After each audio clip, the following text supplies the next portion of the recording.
Welcome back to Third and Fairfax, the official podcast of the Writers Guild of America West. I'm your host, Brian Gary. In this episode, host Jonterri Gadson talks with the Sticky creators and showrunners Brian Donovan and Ed Herro about their journey to bring the dark comedy caper to the screen, the challenges of shooting on location, the art of pitching, and much more. Listen and subscribe to Third and Fairfax on Spotify, Apple, or Libsyn, and watch us on the Writers Guild of America West's YouTube channel. And now, here's Jonterri. It's the Writers Guild of America West podcast. I'm your host, Jonterri Gadson, and today I'm talking with Ed Herro. Brian Donovan. They are the creators of The Sticky. So I'm really excited to talk to you guys about this.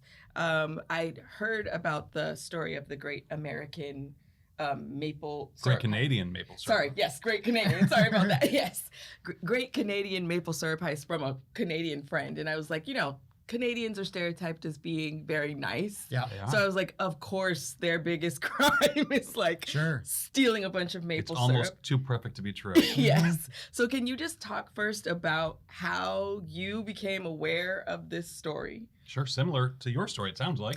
Yeah, I got very lucky in that my sister married a Canadian. So I was at home, this was years ago, I was at home for Christmas and, making conversation and chit chat and trying to eat as many shrimp as humanly possible. And my sister's husband, my brother-in-law, just said in passing, hey, have you ever heard of the Great Maple Syrup Heist? And I was like, no, please tell me all of it right now. And best Christmas gift I've ever gotten.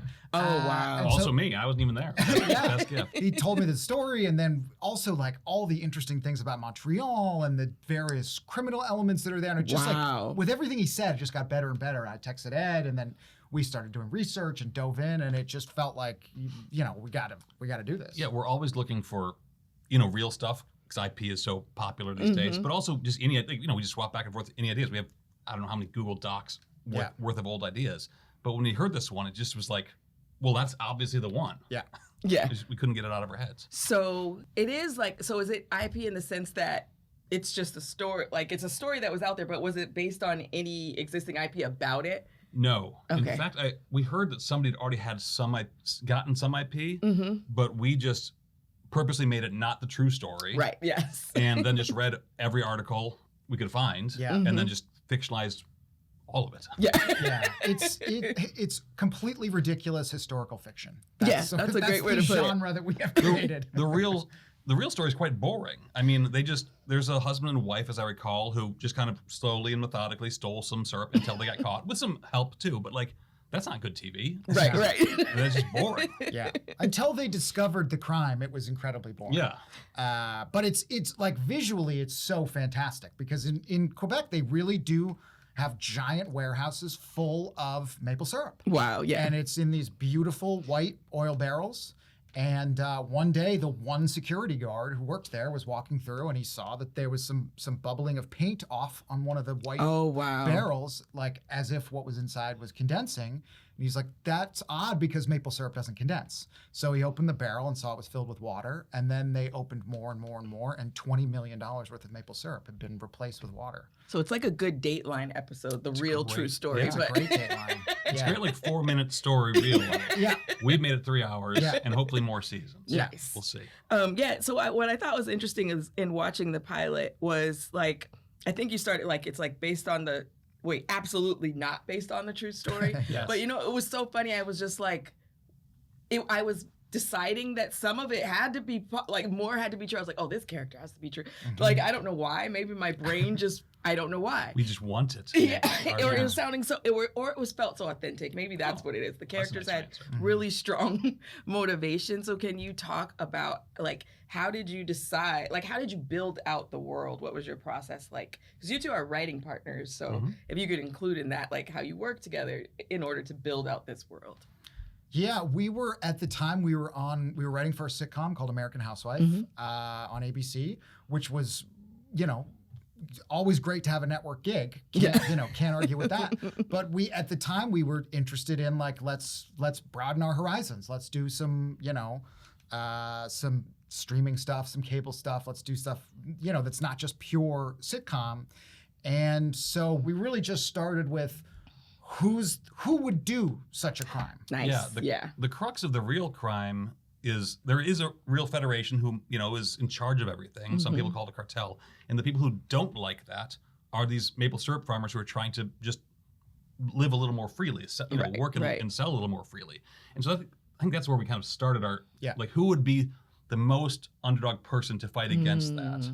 And so we started with Ruth, as I recall. Yeah. And then I think it was just like, okay, well, we know her, but we want we don't want it just to be her. Who is the least likely to pair with her? Who would be the most fun to watch them kind of bicker while they do this? Yeah. And so we created a Boston mobster. And, there were rumors that the mob was actually involved in the real one, but no proof. So we kind of thought that was a nice little nod to the real thing without being the real.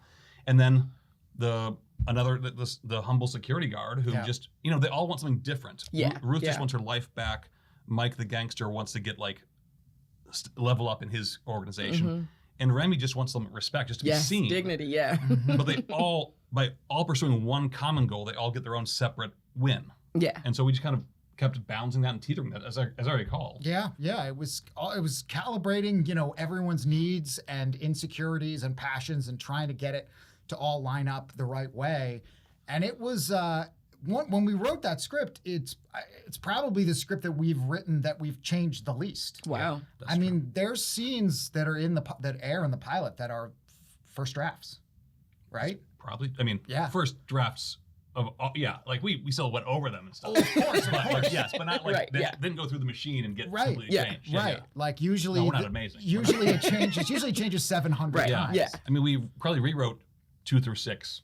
Yeah. 700 times. Yeah. But the pilot. Yeah. And you think you attribute that to all the prep work that was done on the characters, you think, or? I it guess just came together. You're like, we don't know. It was one. I mean, I think they were characters that, at least from my perspective, you probably feel the same way. Like there's a lot of ourselves in those characters. Yeah. Oh, that's in nice. various different ways. Yeah. And so a lot of it just kind of flowed out of because it just felt like home a little bit. The people just felt like, okay, I get these people. Oh, there it is. Yeah. I also think it probably helped, and I don't know for a fact, but we wrote that on spec. No one knew we were making it. We didn't owe it to anyone. So we got to write what we wanted. And then we were lucky enough that Blumhouse loved it and bought it. And so maybe there was a little more like, well, that's the thing, but now we're all involved in the remaining episodes. So we went a lot more. Oh, that's got it. Which is standard. Yeah. Okay, so then let's back up a little and just talk about or a lot. Birth. Let's go back to childbirth. Yes. And what got you, I guess, individual paths to this point, and then to your writing partnership that led you to, having a show on the air, which is huge. Not your first show on the air, though.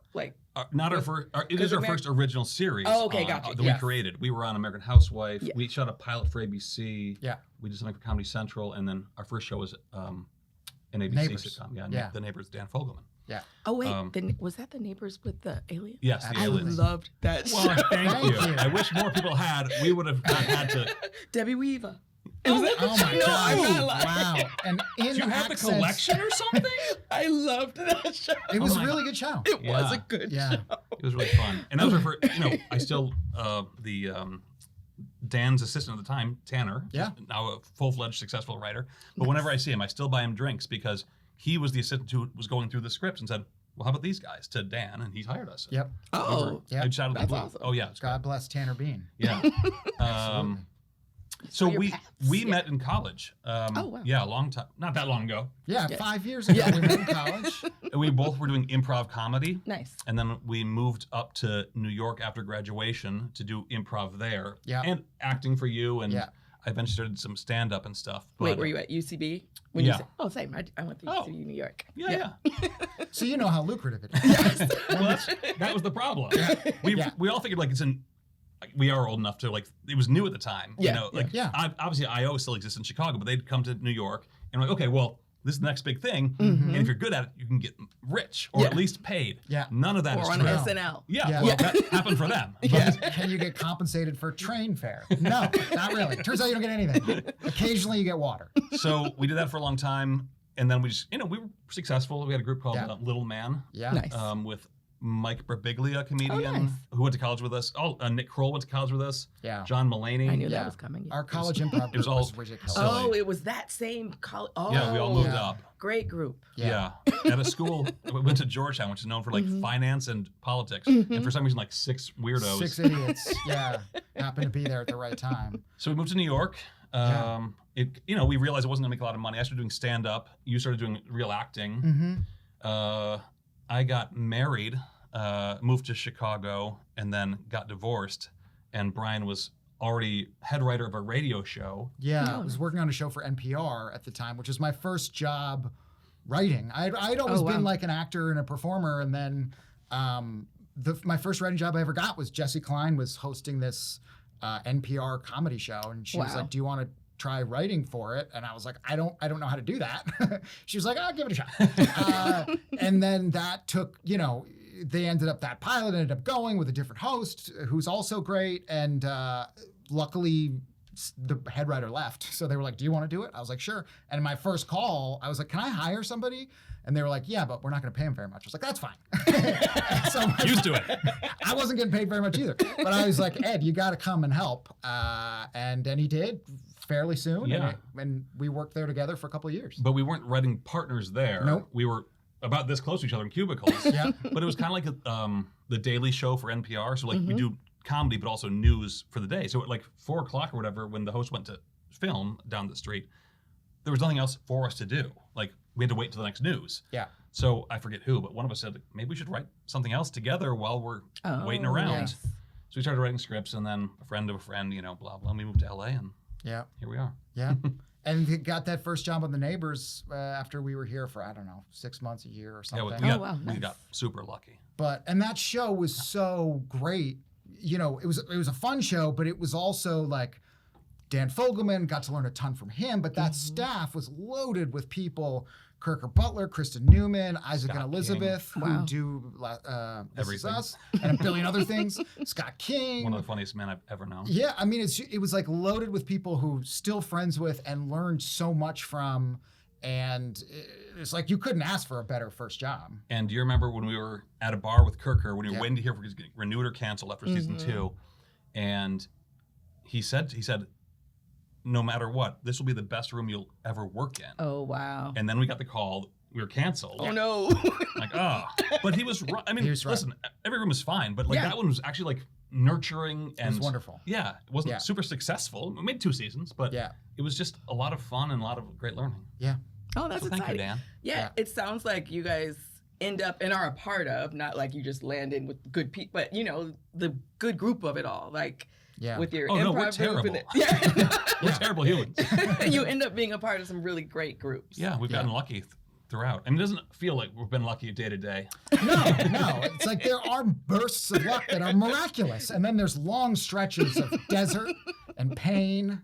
Yeah, I mean, since I started writing professionally, I've been a bartender, a Lyft driver.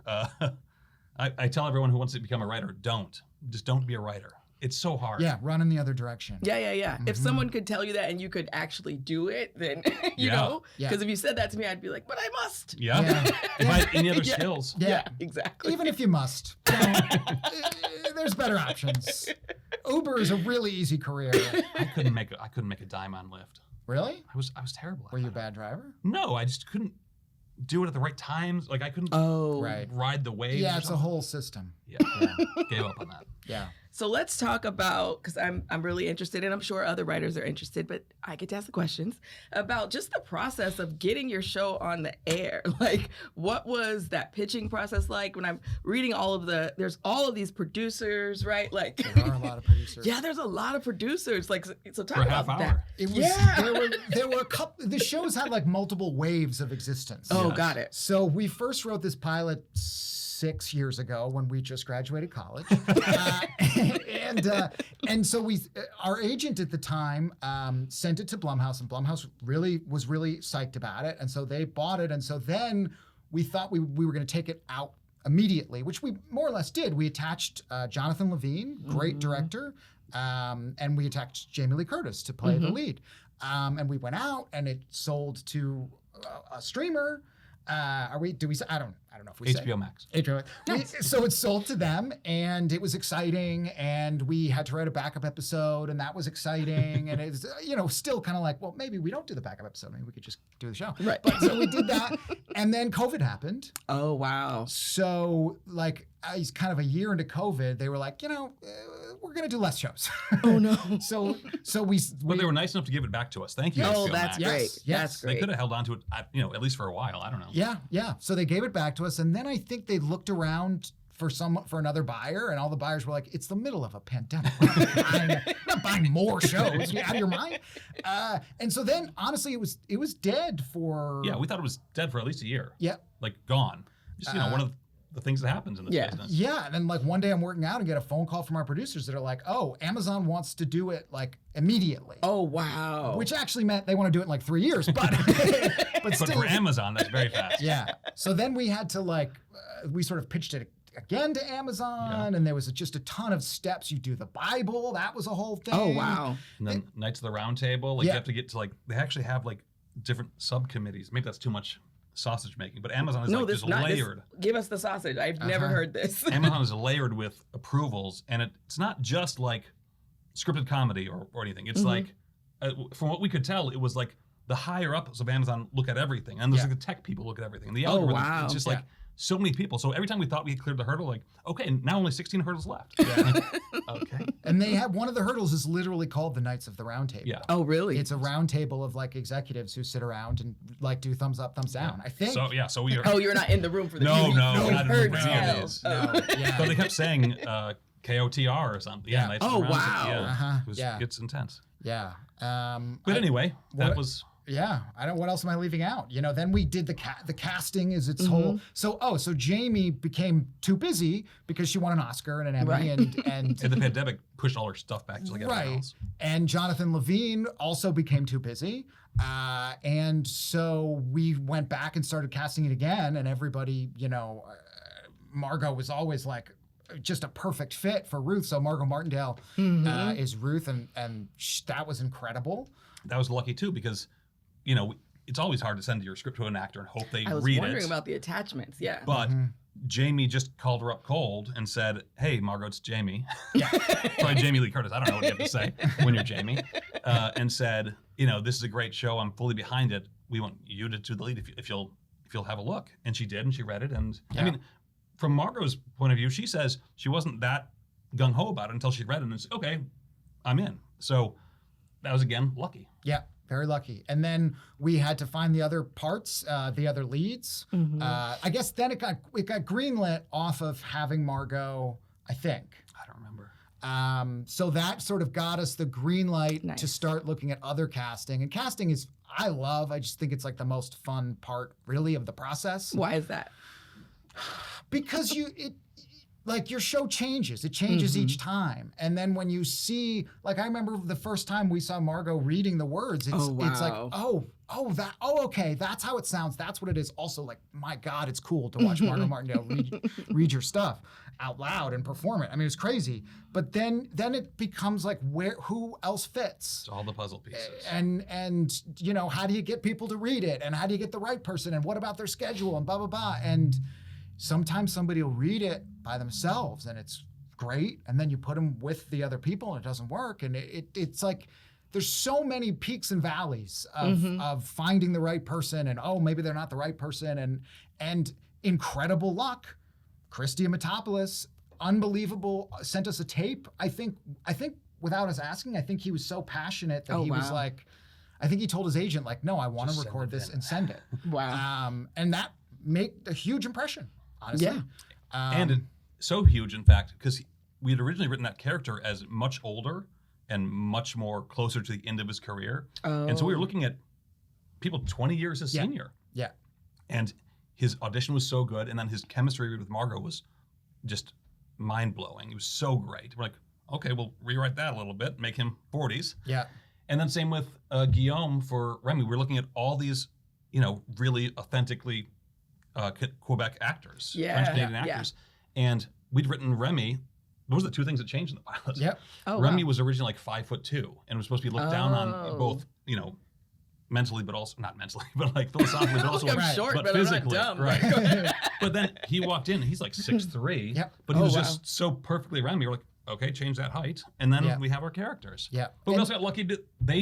They play off each other so well. Like you said, each actor is great, but especially in our show, where it's kind of it's Margot's show, but it's a three-hander. It's just you need them bickering together. Oh yeah, absolutely. And it just worked. It just worked. It elevated the And writing. it was, and they're not alike really at all. The three actors or the three characters.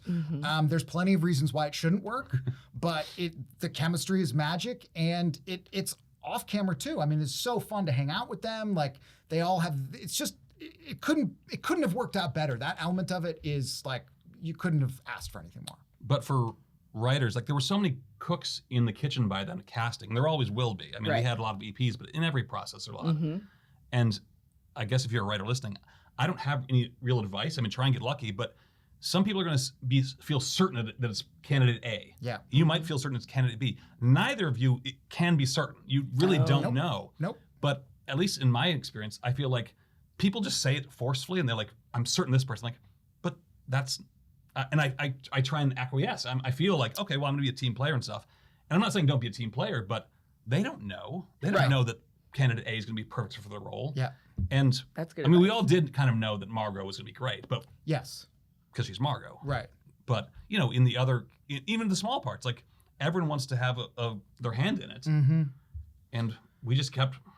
I mean, not to say we were right immediately either. We didn't know most of these Canadian actors. We had to find everyone and go with it. Yeah, you got to make your best guess and push for it.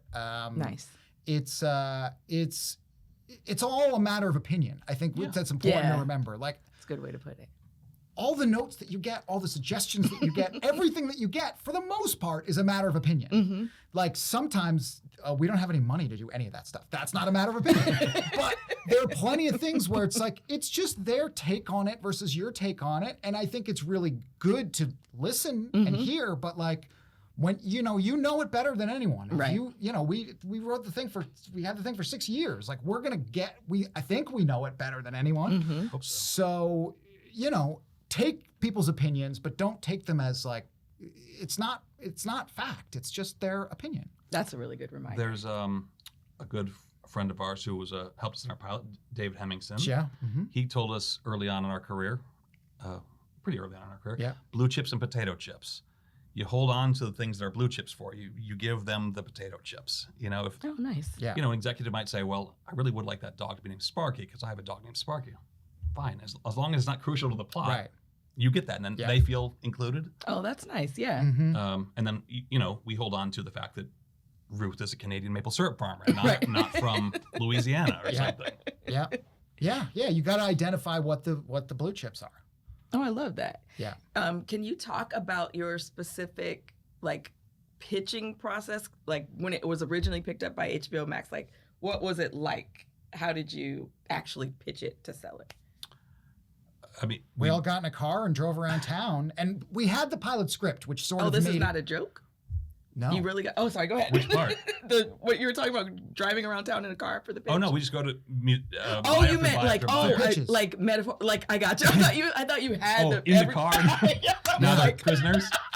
That's a good. Sorry, go High ahead. stakes.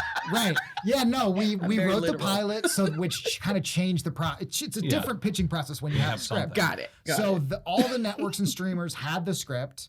I think we just had like 3 days where us and Jamie Lee It helps Curtis have Jamie in the room. Oh, gotcha. and Jonathan Levine went around with a couple of Blumhouse executives, and we just pitched it to every place. And it was short though. I mean, that was like a 10-minute Oh, wow. because to they have 15-minute. Oh, got it. Because we had the pilot, and also because like if you have Jamie Lee Curtis in the room, like give her some space. Like, give her 5 minutes to say Nice. whatever she wants, because she's she can convince you anything.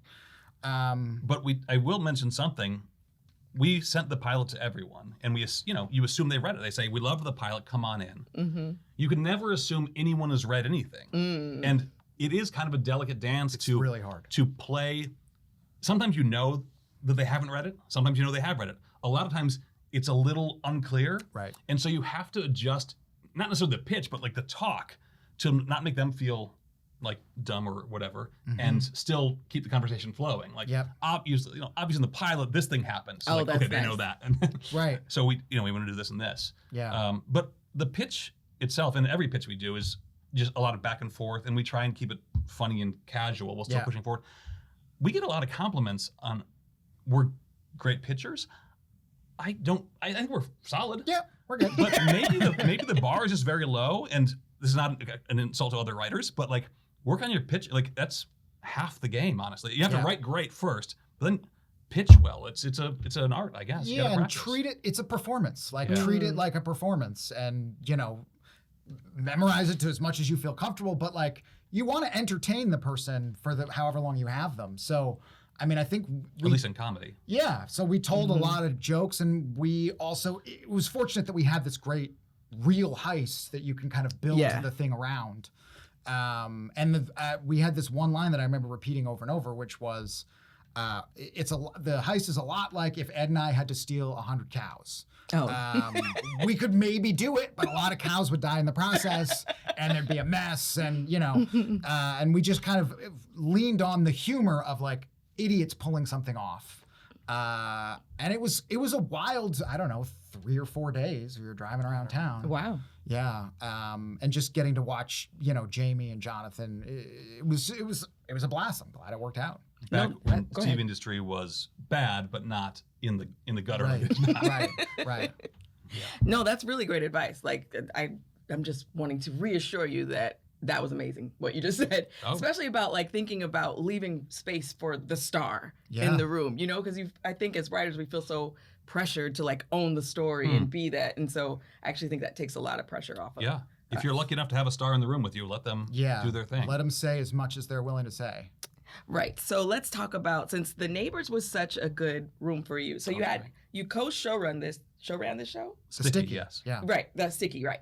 And so how did you run was there a room? How did you run that? It was all Canadian writers and via Zoom. So part of the way to get this made correctly was for economically, but also just like integrity of the show. Authentically. We wanted as many Canadian, we're not Canadian. And Mm-hmm. it's hard to just come into another country and say, especially when you're an American, saying like, okay, I know everything, which is what a lot of people do. But we got all Canadian writers, and then all Canadian cast and crew, except for Margot and Jamie. And we just kind of, not only in the writing room, but also on set and in pre-production, we just learned from them. Anyone who's got a good idea. Right. And if anything in any script felt not as authentically Canadian as possible, especially in Quebec, tell us, which was great. And all the crew, most of them were Quebec-based, and they were so happy to do a Quebec show for Quebec, because so often it's shot, just like Vancouver, it's shot for like New York or Boston, whatever. And so they were just their skill was already there, but the passion was just an added thing. Yeah. So the writer's room was just a Zoom. I think it was 4 other writers and us. Yeah. I think Zoom writers' rooms are really hard. They're so hard. Having now done Zoom and non-Zoom writers' rooms, like, the difference between an in-person writing room and a Zoom room it's exponential. Oh, yeah. It's so hard to build a chemistry and vibe and all the stuff that makes a writer's room good. Like, on Zoom, it's I think it's pretty close to impossible. I mean, I'm sure great shows have come out of Zoom rooms. Of course they have, but it's hard. It's not just the stuff on the page. It's when you done with Zoom, you turn it off and you go back to your life immediately. Yeah. In a room, you go get a snack, you bump into someone, and then you talk about something weird, and then you come back with some kernel that then everyone can digest and like work with. Yeah. Zoom is just so you're on and then you're off. Yeah, and everybody's just staring at you constantly. Yeah. It's just so much more energy than you would expect. Yeah, and I think one thing that happens a lot now, which was an added challenge, was like, it used to be if your show got greenlit, it was on a network because you had shot a pilot and everybody liked the pilot. Ours wasn't that way. Ours was just a script. We didn't shoot it. By the time we got the series order at once, and it's a really higher challenge if there isn't a pilot for everybody to watch. Right. Like, you can't. Tone becomes so much harder to express and to understand if there isn't that document where we can all be like, oh, I know what this looks like. I know what this actor, how they perform it. It gets you all on the same page in a way that is so hard to do with just words. Yeah. And I think that was a big challenge, was just like, the show has a specific tone, for better or worse, and it's just hard to explain that. It was in our heads. Right. And, we thought on the page, but that's unfair to anyone who just picks up and says, oh, I know exactly what's in your head. Right. And I also think, not only are we on a streaming service, but we're not specifically a comedy or a drama or a heist. We're a little mix. So we were playing at a heightened level, I think, of trying to understand tone too. Yeah. If you make a network comedy, I already know what that. Not even knowing the show or the pilot, I know what that is. I know the tone more or less. Or even a 1 hour drama. But this was kind of in the middle. Yeah, and a big thing that we went back to over and over was let's try to write a scene, a line of dialogue, anything in a way that it hasn't been done before. Oh, love that. Let's try to make all the scenes different.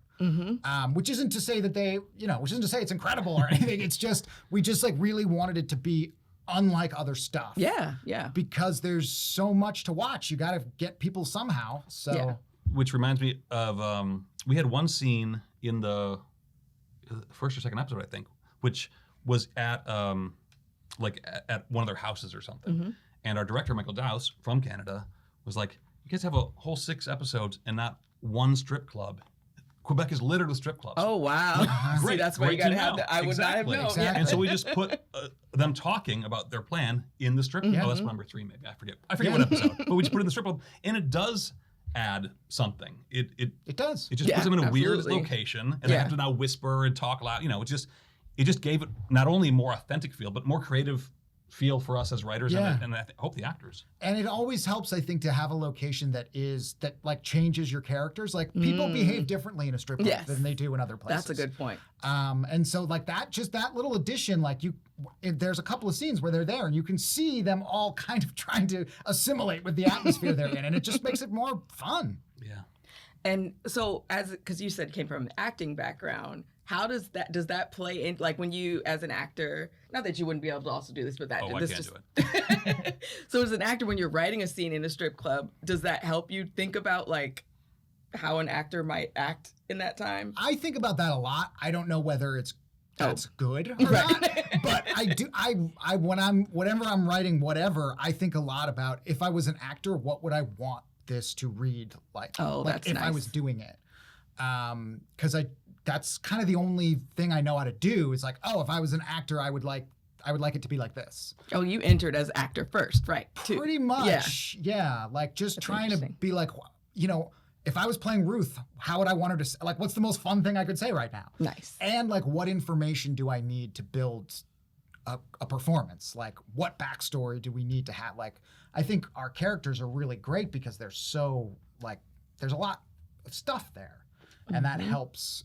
That helps an actor, just to give them as much backstory and specificity as you can. Nice. So I want to go back to talk about the tone because I was really proud of myself when I was like, "Oh, this is giving Fargo." And then I read interviews and it was like Fargo-esque. I was like, nailed it. So you nailed it. Talk about was that your goal? Talk about building that tone. We both love Fargo the movie, of course, and the TV show as well. Obviously, different directors and stuff and brains behind them, but. It is odd to me that a lot of the press has latched explicitly onto Fargo. It is, yeah. It is definitely Fargo vibe. And, we kept talking about on set, we want to be able the viewers to, smell the wet wool of the mittens and, feel it, small and homey. Yeah. And, yes, they're kind of in the zone of Fargo. Francis isn't a bumbling cop in the movie, but, the criminals are often kind of bumbling. But we pull from everything. I'm a big movie guy, I like to think, and you're a big TV guy in general. And so Silence of the Lambs came up. And, not necessarily let's make this Silence of the Lambs, but pull from the stuff we love and what influenced us. Yeah. Breaking Bad came up a lot. Saul, I could see that. Partially. Yeah. What else? A lot of stuff came up. But yes, Fargo seems to be the one that people, it's the cold north. I think that helps. Yeah. And then the little caper. Yeah, that is what it is. But we weren't trying to say let's make an homage to Fargo, but it is nice that obviously high praise when somebody says it's anything like a work of genius. Yeah, and the Fargo TV show is so incredible too that there was I think there's similarities, but it was a lot of times we would you try to figure out a scene or you try to figure out a shot or whatever, and you just end up using remember when they did this and that, let's try to do that. Yeah.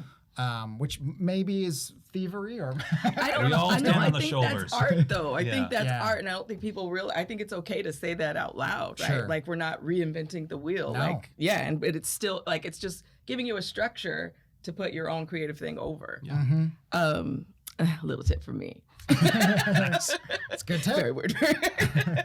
So can you talk about how you work together as showrunners, like running the room, like, because there's all of these responsibilities. I haven't been a showrunner yet, but I know there's all of these responsibilities. How did you balance those things? I honestly don't know how. I don't know. Yeah. I mean, we had some great people with us. Like, I don't know how anyone show runs alone. Impossible. You need at least 3 or 4 people you can really, really trust. Because there's so many decisions flying all the time, and some of them are huge, and some are very small, and some have a deadline of a week if you're lucky. Some have a deadline of 0 seconds, decide right now. And, so in the pre-production, it was mostly together because we were in the same office, nothing. But once the set started going, we were most likely almost always on set together, but in different places. And, people come like, oh, how about this jacket? I'm like, oh, sure, that jacket. Right. But then the big stuff, you have to, because we were also rewriting while filming. Of course. So we'd have to go back to the trailer or back to the office and take turns. I think it helps a lot that we've known each other for years, and we just and we trust each other. Like, okay, go do that or whatever. Right. It's rare that Ed will pitch something that I'll be like, wait, where did that come from? Like that's great. We've known each other for so long, and we did improv comedy together. Yeah. It's like you just kind of get each other's head after a certain point. So, and I think, we're like, if I'm annoyed about something, Ed's nice about it. Right, yeah. And it's like, you try to sort of balance each other out that way. But a lot of it is just like, as Ed said, it's like the old joke of the problem with being a showrunner is you can only be 2 places at once. And Actually we can. Yeah. And it's impossible. It's an impossible job. I don't know why more people don't just like do it once and just be like, I'm done with show business. It's really, really hard, and it takes a lot of time, and it takes your whole energy. It's exhausting. It really is amazing that anything gets made, but also it's super amazing that some great things get made. I'm not including our show in it, but like there's some great television movies.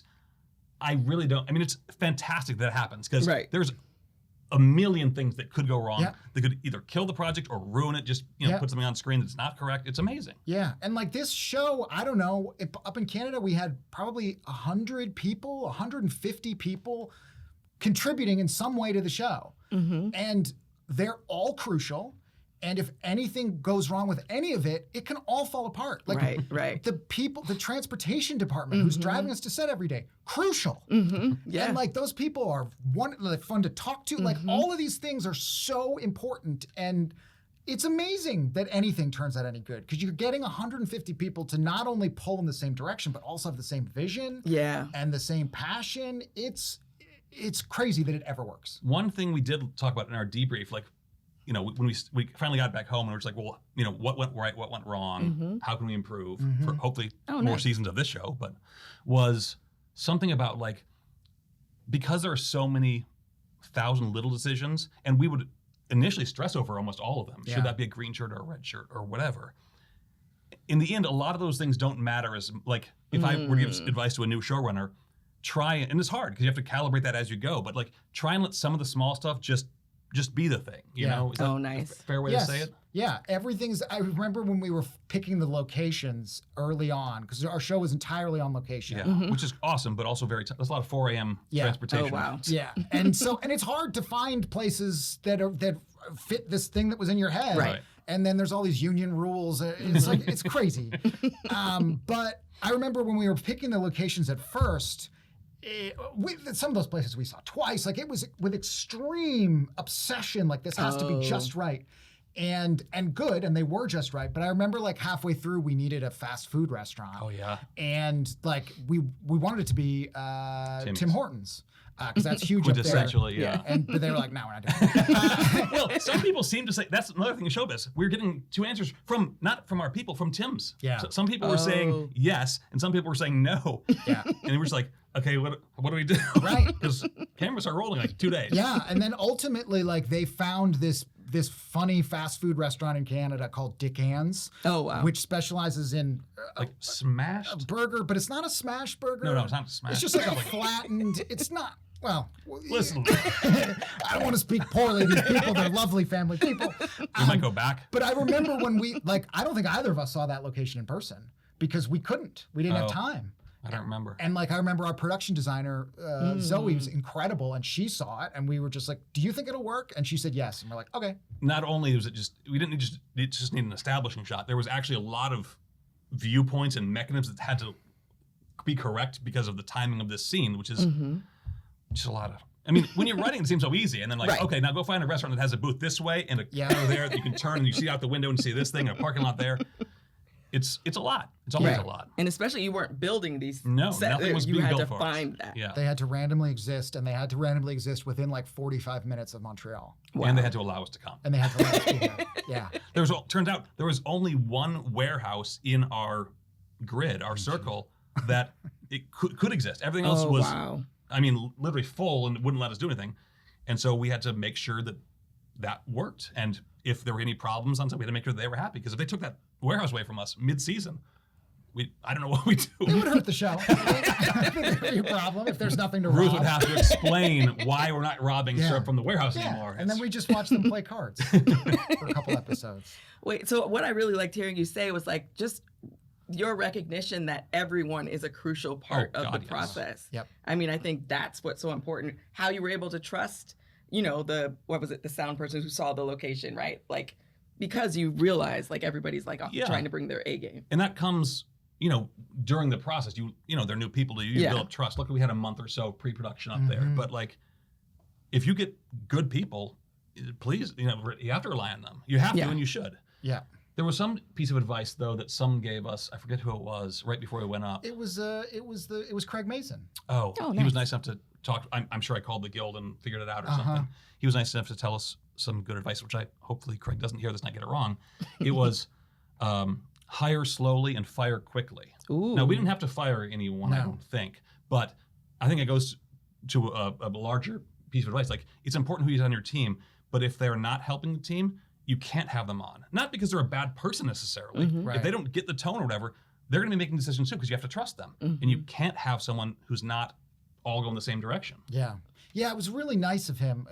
Nice. We just sort of, I think you arranged it, but it was he just gave us an hour to talk to us. And this was right when Last of Us, right? It was right when that had come out. It had literally come out a week before. He was really busy, and he got on the phone with us for an hour to just two nobodies. Yeah. You didn't know. Oh, that's amazing. Yes. Give us any tips on show running. It was so kind, and that's the great thing about the guild and just writers in general.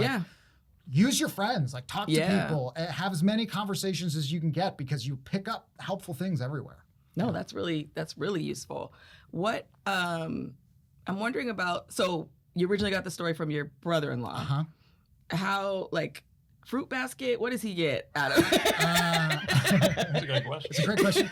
He gets absolutely nothing. He can. He gets the opportunity to watch the show on Amazon. That's December 6th. December 6th. Streaming everywhere. His whole family is Canadian. Obviously they are. And they explained all the stuff about Montreal. They're actually extremely. That's exciting for them. You should really send them something nice. Yeah, I'm not going it's to. a family but I really affair. should. I'm going to stay out of this. Yeah, maybe a gift certificate to Starbucks, $20 for the family, and they can all share 2 cups. Yeah. We get asked a lot of questions. That is, we've never heard that question before. Nope. That's nice. I got a little tip from the brother-in-law. He's angling for something. Sure, always. You Canadians, got to keep an eye on him. Wait, so talk about the rollout of the show then. Is there a big Canadian premiere? How's it all going? Yeah, so it's December 3rd now, and it rolls out on December 6th on Prime Video worldwide. But we have tonight, we have a LA tastemaker. Premiere event. But we've already done the worldwide premiere in Toronto. Oh, that's nice. 2 weeks ago. Oh, at the festival. Yeah. Well, at the theaters, not at the actual got it. festival. Is that correct? I don't know. I mean, we were definitely the theaters. The festival was happening. Whether or not we were a part of the festival is the question. I think the festival already happened. There's no festival goers. Got it.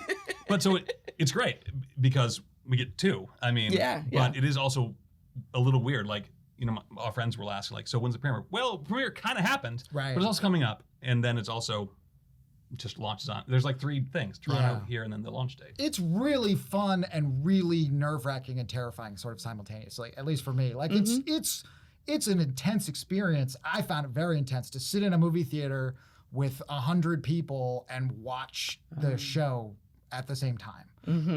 Because you just don't know. Who knows? It just felt like a lot. And we spent so much time working on this thing. Yeah. And so much effort, and it's so hard to make a show. It really was. I actually did feel kind of emotional watching it, like, because it was just like, God, this has been so much. It also is odd in this particular experience because streamers don't really have deadlines, like, you know, it's not going to follow rollout like on network. But also, we stopped doing everything. We finished post like a year ago. 6 months or more ago, a year ago, and we finished shooting 18 months ago. So like, it's very removed. Like we come from mostly network TV, and it's just like, go, because next week this airs, you know, and you see it, and then you know what has happened. This is, we've been through such a long process and kind of a fallow period of just like nothing. Yeah.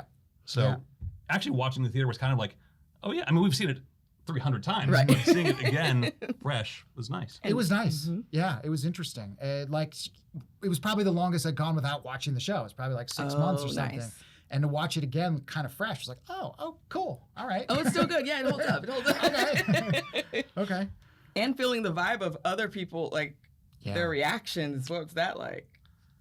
I mean, it's just, they know, it's not like we snuck in the back. They're Oh, there. They know we're there. So I always, I always appreciate, I mean, I don't trust anyone's positive responses to anything we do. We're writers. But I wish in a way, like, they didn't know we were there, so we get like fully honest reaction, but I think it's pretty impossible. And you know, even if they didn't know we were there, they know they're there for a premiere thing. So but it was great reception, and it's very flattering. I just always am very self-conscious, like, you're being nice. Right. No, and that's why we're writers. Yeah, it's hard to believe good news. So